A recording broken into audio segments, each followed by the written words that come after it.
Speaking of dunces, I've just now conversed with old Damon, who's one of the worst. I stood a lifetime in the broiling sun before his dreary monologue was done. Oh, he's a wondrous talker, and has the power to tell you nothing, hour after hour.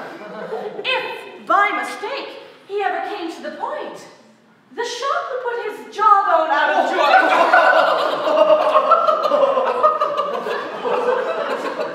The conversation takes its usual turn, and our dear friend's ears will shortly burn. Timon is a character, madam. Isn't he, though?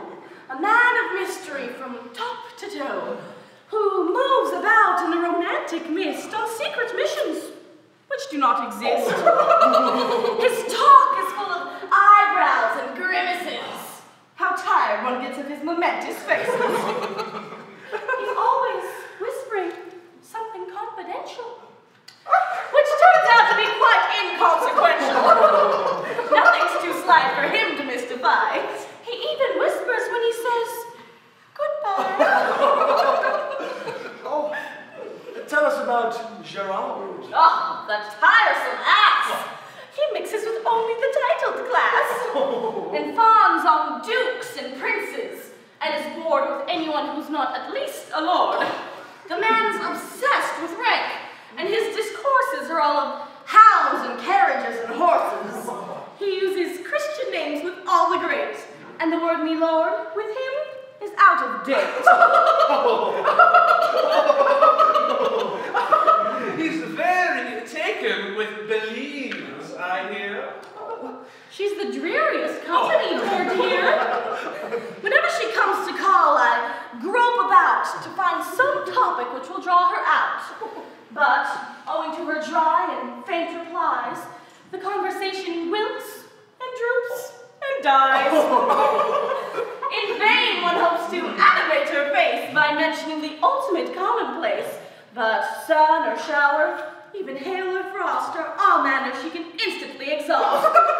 Meanwhile, her visit, painful though it is, drags on and on through mute eternities. And though you ask the time and yawn, she sits there like a stone and won't be gone.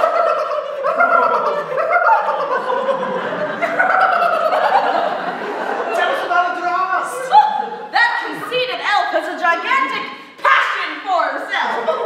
He rails against the court and cannot bear it that none will recognize his hidden merit. All honors given others give offense to his imaginary excellence.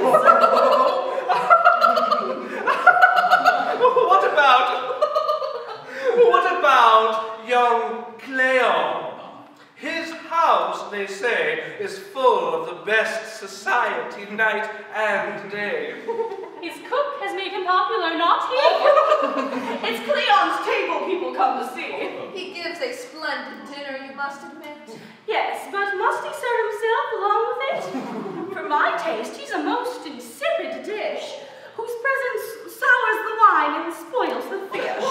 To me, his uncle is admired no end. What is your opinion, madame? Why, he's my friend.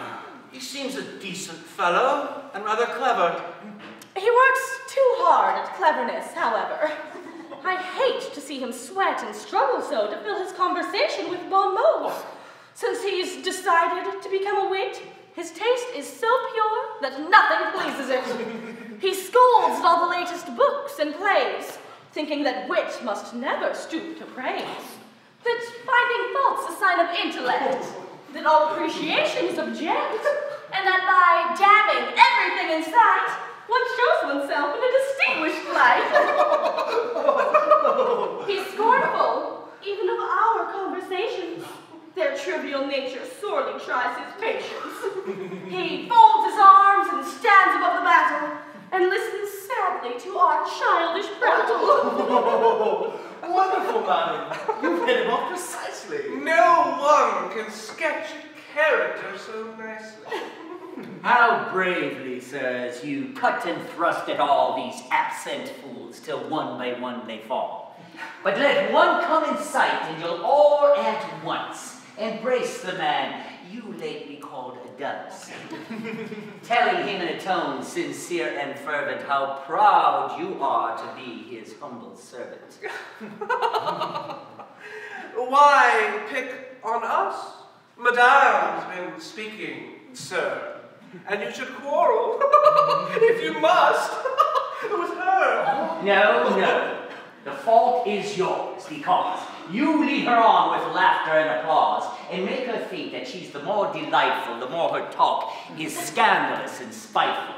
She'd stoop to malice, far, far less, if no such clack